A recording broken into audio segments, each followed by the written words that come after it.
Welcome to the new studio. It is finally done. It is officially ready for filming, and I am so excited to make this first video to be kind of like a introduction to our new space, along with just a little bit of a new tutorial. I miss doing these. Okay, so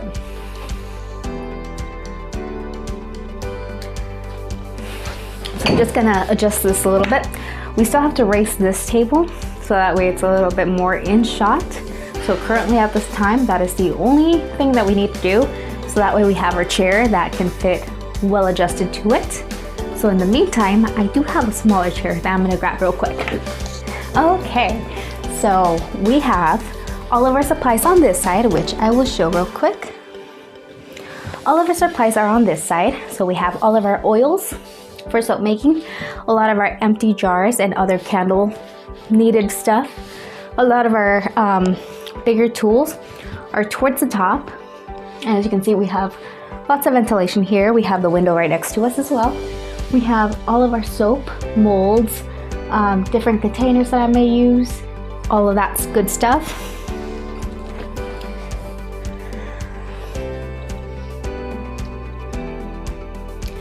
Behind me is a little pegboard, so that has some of my supplies that I would need the most.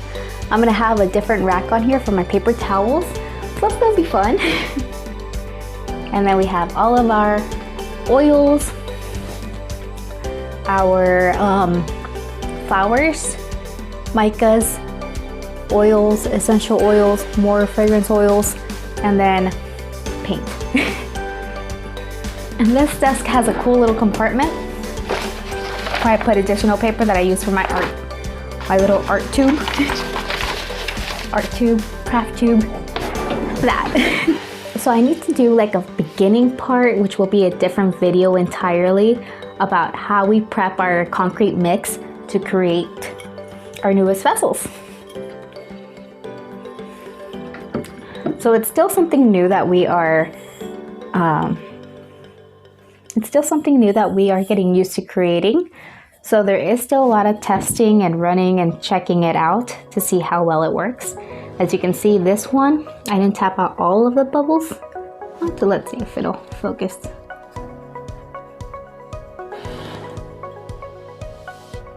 No, I need to focus. But I didn't get to tap every single bubble out, so it has a little bit of these little bumps.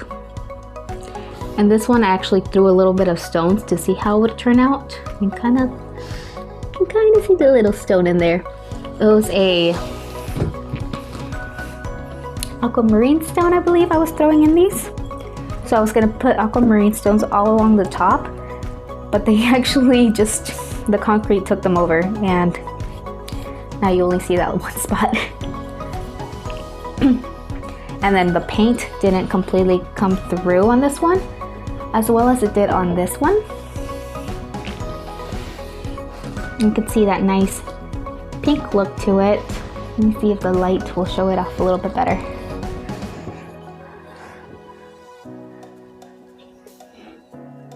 So it's got like a little rosy pink look to it, which I really liked. And it has little spots where that came out pretty good. But that's that. And then I tried to do a designed one with different rosy colors. And if you've seen my Instagram, I actually have posted quite a few of these that I started selling with this ring on top. And this one kind of had the same issue where there's like a little bit of little bubbles. It's still a very usable concrete candle vessel. It's just that it has little imperfections. That's the fun part about creating these different vessels, is that they have their own imperfections, and each one is completely unique in its own way. Especially because each one is made individually, painted individually, and created to have its own form, basically. This one I used a black that didn't completely blend in, mixed with a blue. So some sides came out completely blank, and some sides still have that little bit of blue and black in there. And then I painted the entire inside with the fluorescent blue. So it goes from the colors purple, green, and blue. And that was pretty neat, in my opinion. And this one was more of my more plain looking one, because I was trying to play with my concrete mix, where I also applied plaster. So the bottom came out a little bit different looking than the plain concrete mix one. And I'm not entirely sure if it's just that I didn't mix it all the way, or if that's just the reaction that I got. Still pretty solid. It still has the same feel to it, same heaviness. Not really much difference. But those are those. So now what I'm going to do today is I'm going to fill them up with candles. So I have quite a few different fragrances that I'm going to be using for this project today.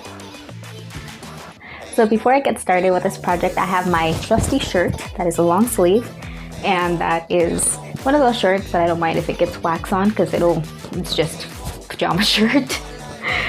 And then we are going to use a trusty melter. Woohoo! My fragrance mixer guide. We're gonna be using mainly this one for the pink one, which is the Red Sangria fragrance by Candle Science.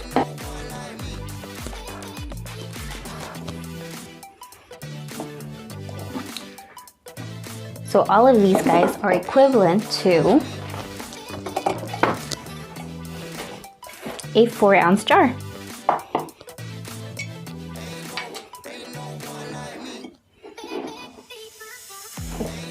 So there's a side-by-side. Although these guys look like they are relatively big, they only hold 4 ounces of wax, and they probably have like this much of space. Now the only thing that I would forewarn people that are doing this is to always have these guys sealed, just because the concrete itself will absorb all of the wax that you throw in there melted, and you don't want that to happen, or for the sides to get stained.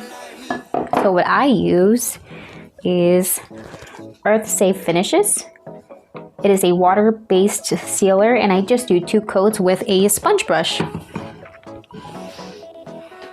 That way, they can stay all nice and organized and clean.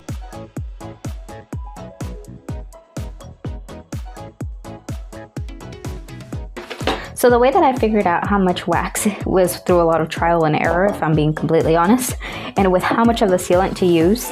So I was originally using a paintbrush to seal it, but then I tested out a sponge brush, contrary to the paintbrush. And the original first few of these that I released, they were extremely sticky because of how thick the coat was. And that was because of the paintbrush. With this, it comes out a little bit more of a smoother. A few sections feel like I probably overdid it and they might be a little sticky, but it's not as bad as it was before. You always want to give your concrete candle vessels, or your concrete vessel, at least, I gave these guys 10 days before sealing them, just because originally when I would wait only 24 hours, all the moisture was still locked in there and it would start to bubble up because that moisture needs to escape the vessel. So you kind of have to give it its time. Okay, so now we're just going to go ahead and turn this guy on. What's really neat about our setup now is that I can actually show you guys every different angle that I need to, because my guys are attached to my table. So now I can actually move you around and have a steady hand and not have to fight the original stand I had to sit in the area that I wanted it to. I forgot to turn this off and then put this on first. Haha!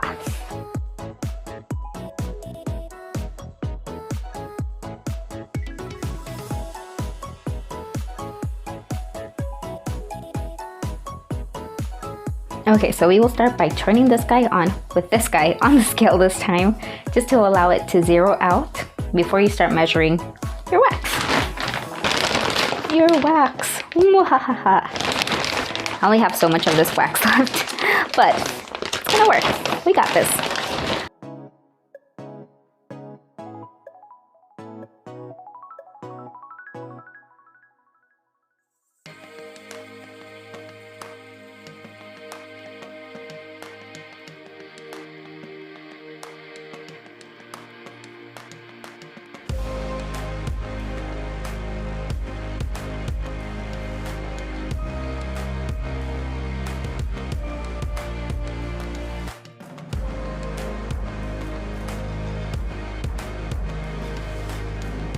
.55,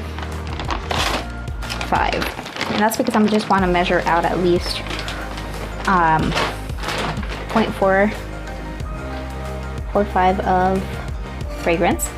So here's our wax, and we just need to melt that. Next thing we will measure out is our essential oil. Once more, I am using the red sangria. And this is just a sample that I got out of making a big order from Candle Science, which is really cool that they do that. Which is safely. I would typically recommend gloves, but my order is not here yet. This is why we recommend gloves, because then that could have gone on my hand and probably caused some sort of reaction. 4.5. Woohoo! Hopefully it's not counting that. It probably is. That'll be my bad.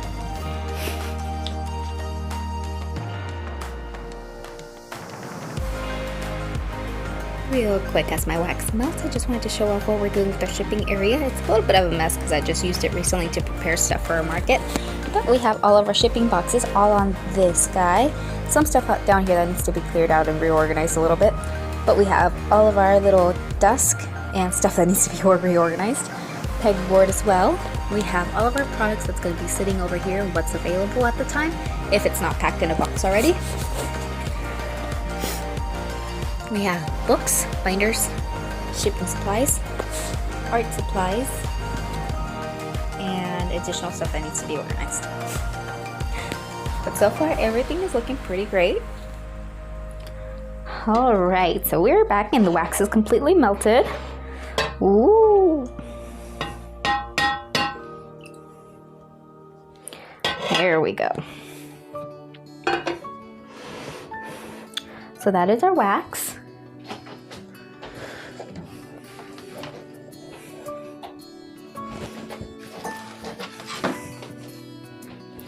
And it is actually cooling down quite quickly just because it's a smaller batch.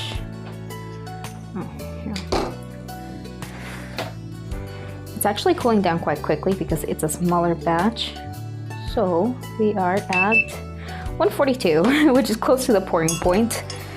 But that's this one. So before it's completely cooled down, we'll grab this one, our pink one.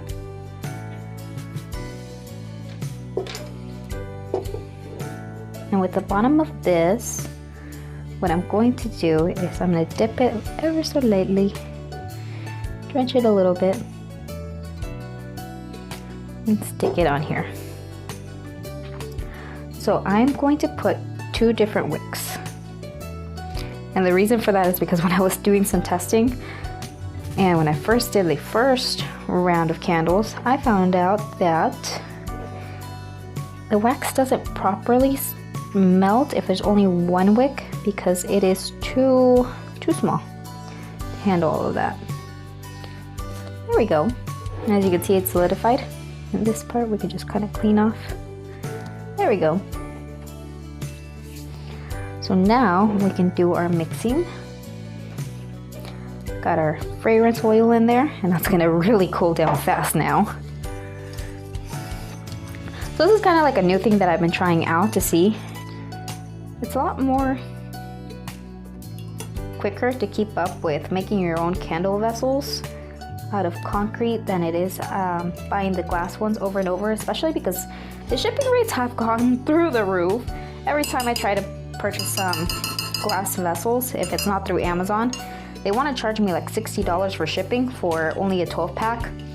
making my vessel worth $70, and that means I would have to charge quite a bit, and I will put the number right here of how much I would have to charge per candle if I were to do that, which just kind of seems outrageous, at least to me.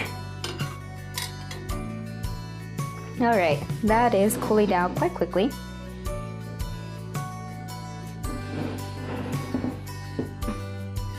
Cooling down quite quickly, so I'm just gonna continue to stir it a little bit. What is the temperature? Because it's starting to solidify. Yeah, that is really cooled down. I really need to pour it now.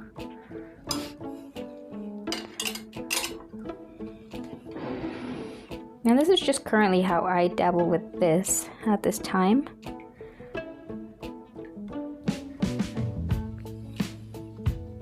Perfect. That was the perfect amount for this vessel, so it's not overflowing and it's not completely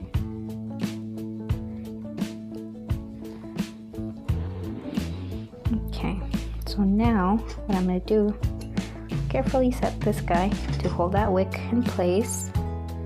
You could do this with anything like a popsicle stick or something to hold it in place. If you're a little bit more OCD with how it's placed, you could also use these sides and hold it exactly in place.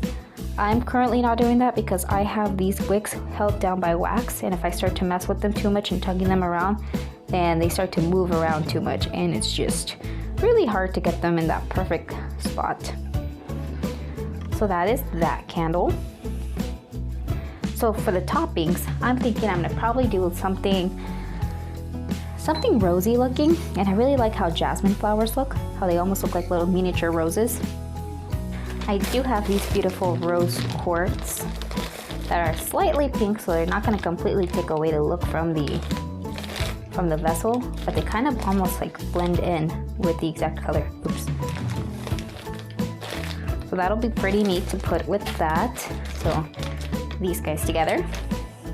Now with the new studio, I have completely misplaced my proper wick cutters, so we're just gonna use old reliable. Now to just heat up the top, just to ensure there are no caves. Sometimes soy wax likes to trick you into believing that everything is nice and smooth until it's not.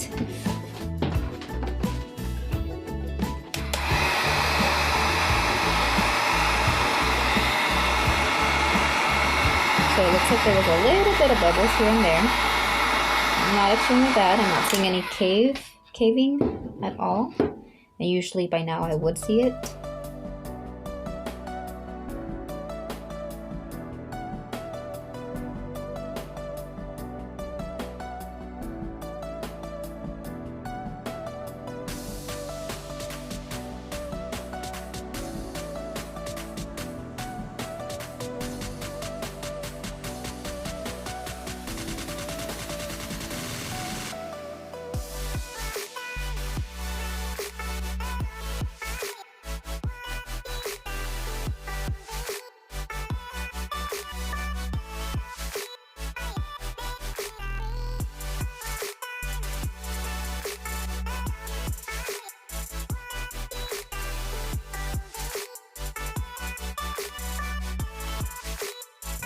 Another quick thing that I kind of wanted to go through with what's really cool about creating the candle vessels, or it actually kind of goes towards the glass vessels too, and any other vessel that you may have that are approved for candles, is how to reuse them. Because a lot of times you still want to be able to reuse your candle vessel, or you still want to be able to use your candle vessel once more in a different crafty way. So here's different ways that you could reuse your candle vessel. So once the pretty candle is gone, it's still cooling down. We'll just set that to the side. But now you have like this really neat vessel that you don't know what else to do with besides, some people, let's be honest, they throw them away. Which, or they recycle the glass ones after they clean it. But a lot of times, there are some really cool looking vessels out there that some candles really have. These guys are really cool for keeping like any little small trinkets and stuff like that, and just keeping them in a storage space. If you clean them real good, they can also hold your spices. and they can kind of go with your decor if you have red decor, or if you get the yellow embossed one, then they can hold that type of stuff, and that's like pretty neat. Like you could have something really cool looking in your kitchen. Now with these guys that don't really have a lid, you're kind of limited to what you can actually put inside of it, but at the same time you're really not. This water-based sealer that we use, you can't really necessarily wash this too much, because overall, over time, it's going to start to eat away at the sealer. So you don't necessarily want to use this as your drinking cup or your cereal bowl. But you can use it for like a cute little plaything for your kids, as long as they don't break it, because this can break. But if they're old enough, like over 10 years old, and they have their own little trinkets and stuff that they want to throw in here, or they want to use it as a pretend hot tub for a Barbie, you can use that. I like to do the whole planting way. I got these guys from Home Depot.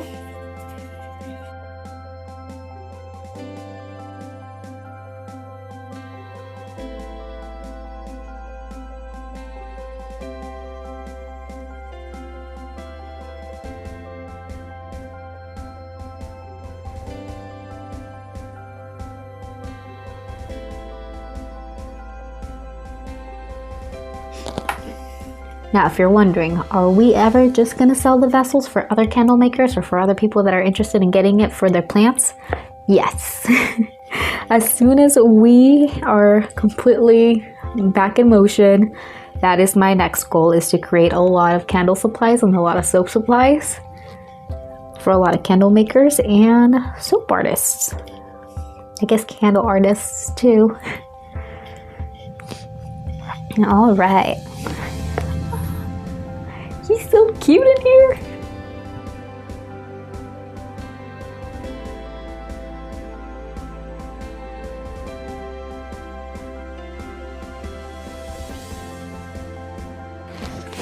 But yeah, thank you so much for watching, and that's just basically my update on these candle concrete vessels that we are creating.